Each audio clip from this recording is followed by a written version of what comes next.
Two-time Le Mans 24 Hours LMP2 class winner Danny Watts has announced that he is homosexual.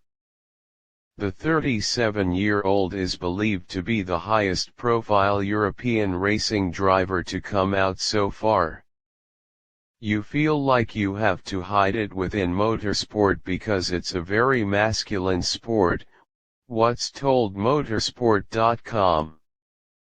There was something burning inside that said, right, you can't hide it anymore, you've got to be free and be true to yourself and let it go out there. I told close family members and friends.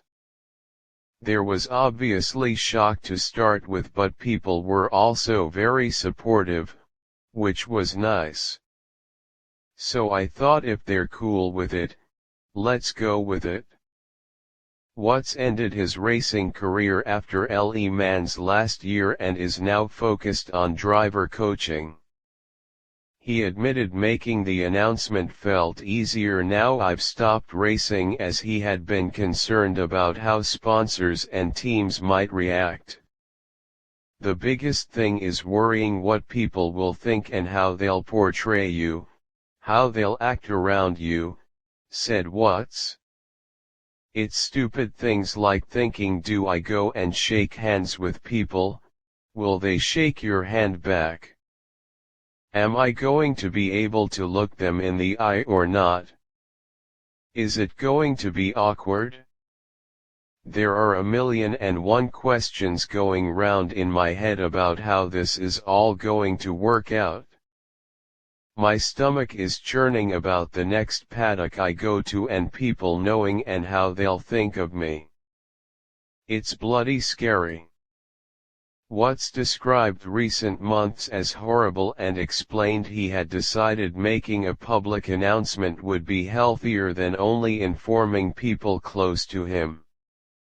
You can either keep it secret in racing and have your separate life where your close friends and family know, or you can just go all out and say, there you go, my cards are on the table, take it or leave it, he said. The hardest bit has been the last 6 months in terms of fighting it.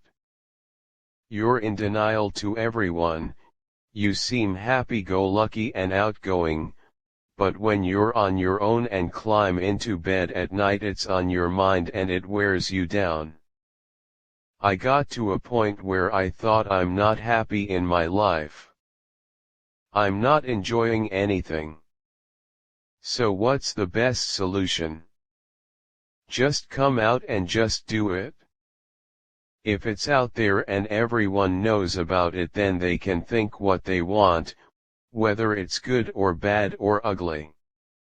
At least I can get into bed at night not having to think about it and know that it's out in the open and I can live life a lot happier.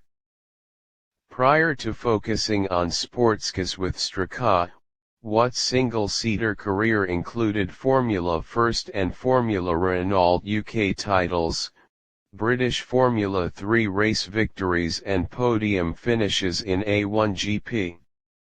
Writer's view.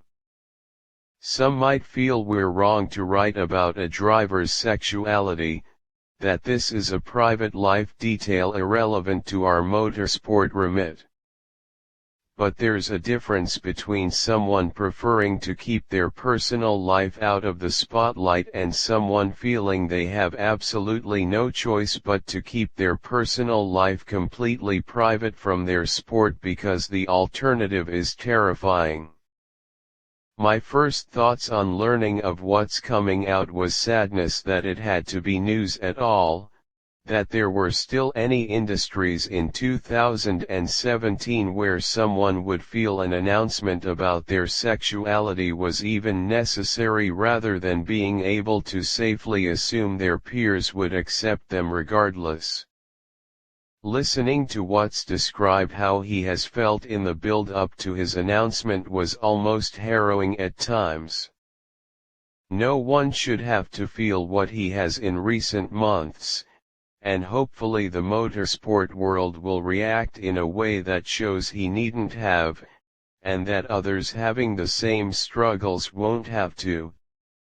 There's enough competitive and financial pressure on young racers without them having to fear their own identity. Motorsport's conscious decision to make hetero-sexuality part of its appeal doesn't help in this regard either. There are still FIA-sanctioned world championships that feel a race can't start without heavily reinforced cleavage displays on its grid. That issue is a whole separate minefield for another day, but its implication that this is what appeals to a racing driver or fan's desires has consequences. It's statistically ludicrous to think that only heterosexual white males can be any good at driving fast, or that only heterosexual white males would enjoy watching people drive fast.